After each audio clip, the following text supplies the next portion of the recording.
here's a more focused view of taking the code into Online GDB. And I put this out as an assignment too. On line 3, see how we can do this? We can refer to line 3. The slashes are in the wrong direction. And so in order just to correct this, here's an example. I just want you to comment out that line. It will no longer cause a problem. That was telling me where the project is saved. Now, you can update the lines that are for coded by. I'd like you to put your name in there, what date it is, and it already has a description. So if you want to add a date in there, so there's your name, the date, and what it does. Now, there are some lines in here that are not going to work in Online GDB, and I know that. So I'm going to go ahead and just click on Run here, and I know I'm going to get a ton of errors. Okay. First one, I got to make sure I select my language. Pardon me. All right, so great. We have a fatal error, which is exactly what you want to have happen in a zombie experience, is you want fatal errors, right? Now, this isn't how we're going to kill our zombies.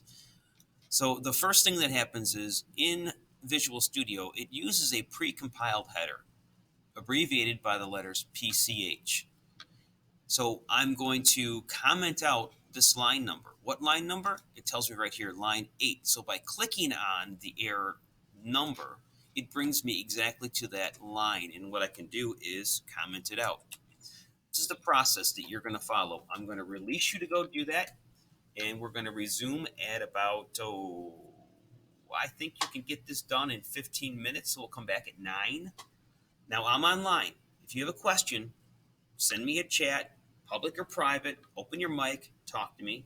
In the meantime, I'm going to stop sharing actually, I can keep my screen up, but I'll turn my camera and my mic off to save some bandwidth, and I'm just going to go through and start commenting out the errors. I'm not going to add any lines. I'm not going to delete any lines, and when it's done, I should have a working version of the code. So those are your instructions. What questions do you have for me? Looking for questions. Let me do it this way then. I need a yes or no. I'm going to add a poll, because what I want to do is I want to flush out if there's anybody who's not really paying attention. So when I do start a poll here, it's going to be, do you have any questions for me? Yes or no? All you got to do is click no if you don't have any questions. Questions are welcome. I want questions if you have them. See, like right now, and I know Hayden told me, he gave me a heads up that he was going to switch Wi-Fis. But I wonder, just wonder, if anybody else is out there with their hands on their phone instead of their eyes on the screen here. Now, one more student I'm waiting for. And I got one student that indicates they have a question. So I'll publish the polling results. 2 people have questions. Everybody else, we'll see you at 9 o'clock. If you have questions, stay on, okay? I'm going to mute my mic, and You are now I'm muted. going to pause the recordings here. All right, so while the students are doing this, I'm giving them about 15 minutes. I'm going to go through and do the same thing that they're doing, and I'll see how I do getting through. Looks like I'm disconnected. So that's giving me some problems. I know that I want to comment out the Windows ones because those are not going to be there. So I'm going to click through here and comment out line number 10, line number 11. Yeah, I don't know if I don't need that based on what I'm going to do. So I'll comment that out. Comment this out. I've already got, no, I need that one. Windows spelled a different way. Time, yeah, I will need time. String, I think I want to leave in here. Hopefully this compiles. This is an unknown right now. IO stream, I don't know that I need it, but I'll leave it in there. This is a prototype that tells me coming up later, I'll give you the details. So that's just going to add a comment here.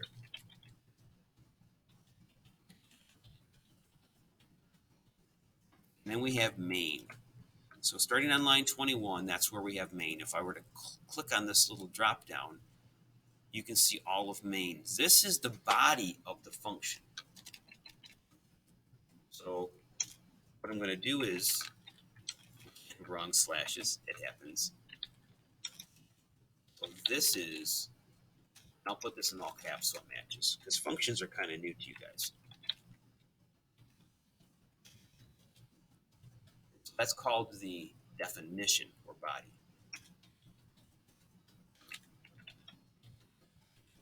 That's where the details are. So comparing these two lines, function prototype is the declaration, which basically means, yeah, later I'll give you the details. It's like the table of contents, we've called it.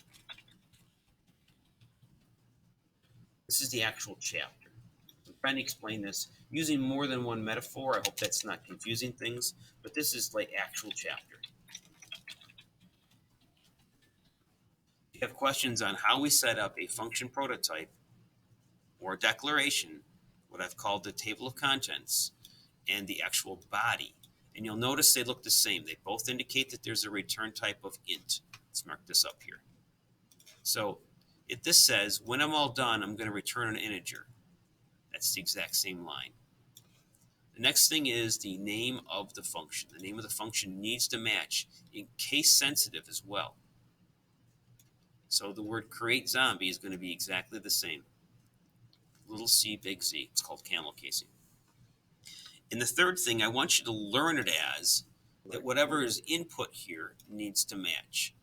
However, this is a caveat, so you know later, and you might see an example, is at times, it's a special case, you can actually have more than one application. Mr. Judge, go and say you're muted. You can't hear you. You are now unmuted. Thanks. Yeah, I was doing this like kind of to the side. I was doing a different recording, but I appreciate that in case you want to listen to me now. Wasn't thinking about that. What I'm talking about here is how we have got a return type that's the same in both of these cases. Hold on a second, students. I'm being interrupted. Hold on a minute. More lines done here.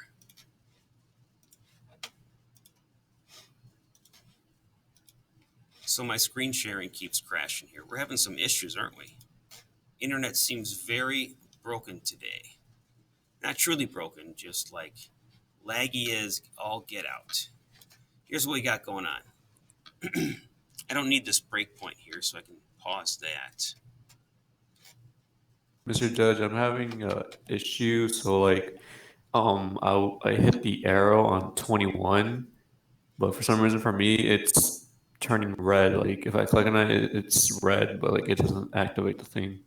All right, so 21 is the entry point for main, and on the right-hand side there is a small arrow pointing down.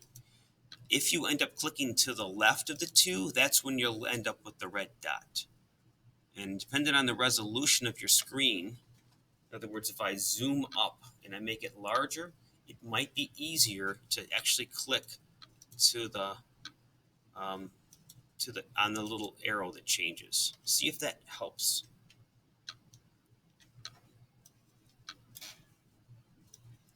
All right, I'll try that. Yep, see if that works. All right, so now I'm going to take a look inside of main, and I'll tell you all of the system commands are probably not going to work because they're trying to talk to DOS. If you've never heard the word DOS before, it stands for Disk Operating System. The Playsound is something that'll work here. The sleep, I don't believe is going to work, but I'm going to try it anyhow. We know that the random time will work. This is a declaration of something of type character called enter. And then we've got more declarations. All of these should work. This is setting the size of the screen. Again, it's not going to work in Online GDB to do that. Cout should work. You can update this to Zombie Game if you want to. System command, cout will work. System command, Playsounds won't work. I'm going to test it with sleep. Got that in a couple different places. Actually, before I continue, let me try to run this and see if I get error messages on these sleep commands. Sleep was not declared. Great. That answers my question before I miss all of them.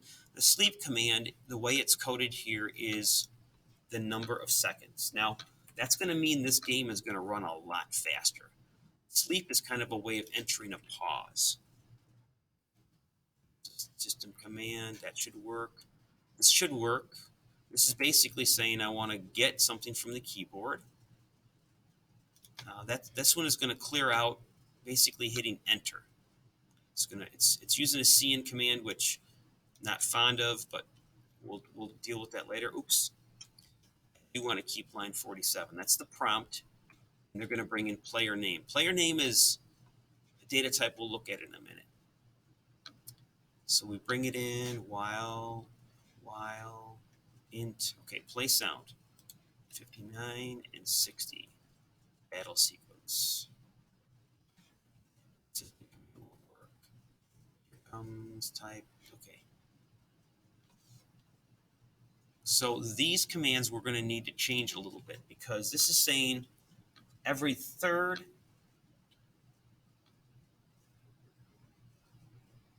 No, if the zombie is equally divisible by 3, meaning the third, the sixth, and the ninth zombie, it's going to give you a zombie from the right, just to add variability.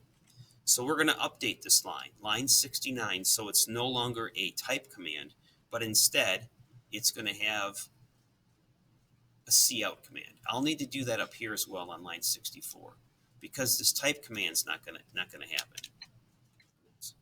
So at the start of line 64, let's add a cout command without caps lock to say huge zombie.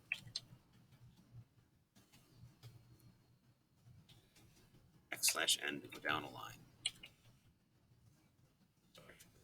Quotes. A semicolon at the end. Now what I'm doing here is I'm using a partial comment. The rest of the line will be ignored. So the same idea, and to save some time here, I'm going to copy this line so I don't have to retype the whole thing. And down here on zombie from right, this is just variability. So I'll just say zombie from right.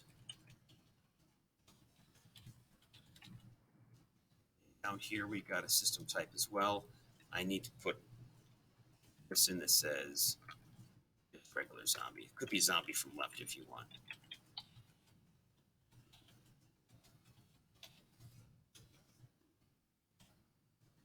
All right. Color change is another system command we need to comment out. 9 a.m. You guys might be back. Cout fighting is fine. Comment that out. Comment this one out. Comment this one out. Playsound. Now here's where it basically comes down to our battle system. If the player skill is greater than the zombie skill, and this is just using random, we'll change the color and we'll kill our player. And we'll tell them that they've died. Can't type this out, can't play the sound, can't make the system wait. So we're ending up with a lot less lines here. That's okay. Otherwise, the player killed the zombie.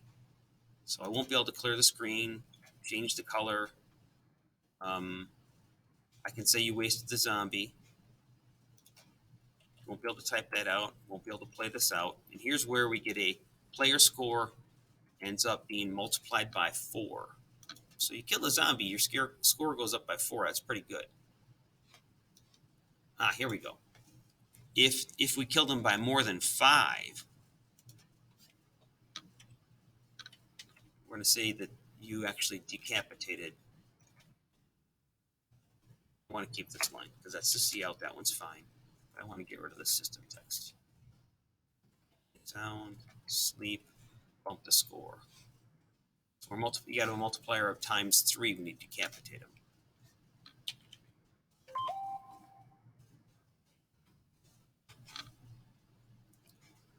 All right, so we won't be able to clear the screen on 111. Change the color on 112. Can cout. Can't do that. Can't do this. Can't do this. Multiply by 2.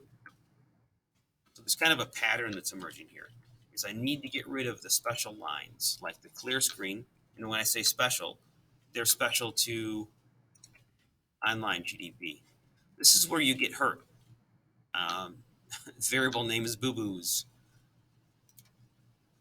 be able to type that out. So this a pattern, when something happens, we basically have a small cout statement, and then we type out a big text, and then we play a sound, and then wait for a little bit. So normally this would have had a long enough time for music to play. That's what the sleep mostly is doing. Screen, system color here. Cout's fine. Can't type that out. You're uninjured. Oh no, if you were injured. Okay, won't be able to type that out. You are uninjured. This is sleep. I won't be able to do. If you lost, can't change the color.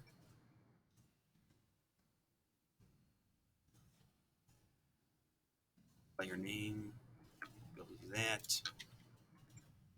And then at the end, we played a couple different sounds for about 5 seconds each. Got some stats with couts. Now the system pause here would hold the system from closing, but I don't think that's going to be a problem in this world. Here's our body of our function, and just as a reality check, line 181 should be a comment as long as I did this properly. And this is going to be the first time I tried to compile this in Online GDB. Let's see how I do. Well, sorry, with the comments in place. Else without a previous if. Again, when you see an error message, click on it to go to it. The feeling that, let's see here, else without an if. Line 70. So this else it's got a problem with, and I need to look above it and make sure I've properly set it up. If 0 is equal to zombie count modulus 3, zombie from right, else. So there was a second command here that I forgot to comment out. If there's more than one command, they need to be in a set of curly braces.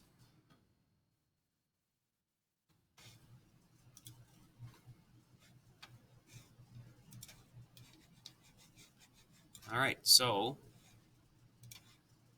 let's see what's going on down here. Welcome to Stay on Task. Didn't change the name. Enter. Let's do. And we'll just do one zombie. We'll see what happens. So I'm uninjured. I'm tired and sweaty. I killed one. My final score is 2. Exited with 0. The program works. That's all I wanted you to try to do. It took me till 9:05. You're probably still working on it. I got 2 things in public chat.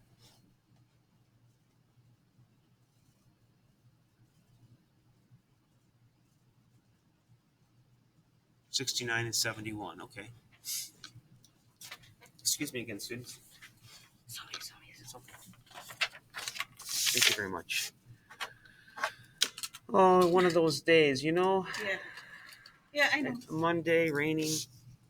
I don't like rainy days. I like sunny days. There's a song, Rainy Days and Mondays Always Bring Me Down. That's the. Yeah, I know that Yeah. song. All right, I'm back. So now what we can do is we can rerun this multiple times, seeing different examples of how random works out in an encounter game, using time to seed our random so that we get different results. And you'll also see an example where you're bringing in, did we print their name out? Stu? Yeah, we did. Get ready to fight for your life, Stu. That's been something people have asked me about. How do I bring in more than one character? So this game, it's a game, is using random. And elements of game could involve skill, or it could involve elements of randomness, like rolling the dice. It's not necessarily skill. The decision on how many zombies to take on might be the one skill, because you're always going to end up with a better chance of surviving one zombie encounter than you would 100. But your score isn't going to go as high. So there's a trade-off. So I'm going to run it again, and we're going to take a more brave version of a student. And this student, especially with no sound effects or special screens, we're going to take on 10. So first enter, and we'll put in a name of Bob. and Bob's going to take on 10 zombies. So now there was 10 zombies killed. I survived. I'm uninjured. Well, it was pretty good. Look at my final score, 69-12, and I survived. There's the incentive for the player. Now we can put a whole loop within this to actually create a zombie experience where night after night, or we could put a time behind it. But that's what I want you to do. Get it working. Put your name at the top of the code, and you can turn that in. You could turn it in through Online GDB by just sending a link to me. And what I'd also like to know is what questions you have, and I want you to start to play with this and modify it. And that's going to be continued online, hands-on, working with the code. So spend some time on it. See if you understand how it works. Once you've turned in a working version, so what I should have everybody do to turn it in is run it, put your name in. Get a couple of these things out of the way here. There we go. I'm going to have you run it, put your own name in there. So if your name was Zach and you put in Zach, I just happened to look up and see a name. And Zach said, all right, I'm going to take on as many as, the average high schooler here. 1 injury, killed 16, but look at this score. It's pretty cool. That's a nice score. Everything should be random, and if you scroll back through we encountered a huge zombie here. Here comes zombie number 12. So there's a little bit of an audit trail, basically. It's not just something happens. It's much more interesting with the pause, the sound, and the color change. So I'm going to pause on this demo. Hopefully you're going to start to see how a little story with some random and some loops and if statements can make a more interesting experience. I'm going to pause this demo here. All right, so when you get this working, what I'd like you to do is save your work. Within Online GDB, there's a button up here that says save. And so you need to give it a name. So I would put your initials in there, like if nothing else, your first and last initial. So, and then say zombie game working or zombie game questions. Save it. What you can do then is where it says share, it'll give you a link. And you can actually copy that link and paste that into a comment on Google Classroom. I'll show you what that looks like. Well, I won't be able to exactly. So this share code here, if you highlight this and copy it, and then in Google Classroom, which I'll open a new code, what you're going to do is you're going to add a private comment of your own. It's going to say, here's my code with no. So it'll be a private comment rather than a class comment, okay? Here's my code, which has no errors because I am great. Something like that. And this means you guys are great. Because if you're getting this, this is great. And then paste it right there. Just paste what you copied. And when you send that to me, it's going to give me a little link. And I can click on the link and I can see your game. I could run it. I could try it. Now I'd like you to play with the words in the couts. And I'd like you to have fun with that. So time available, modify it a little bit. Did that answer your question, Hayden? You can just give me a yes, no. Cool. All right. I'm hoping you're starting to enjoy this because now we're taking things like random events and storylines and we're turning them into something that's a little more interesting. We'll be doing that maze game that I talked about soon. We'll have the zombie game done. And I'd like you to we're always going to start with getting the standard version done and then you modify it. So I'm going to pause this part of the demo here.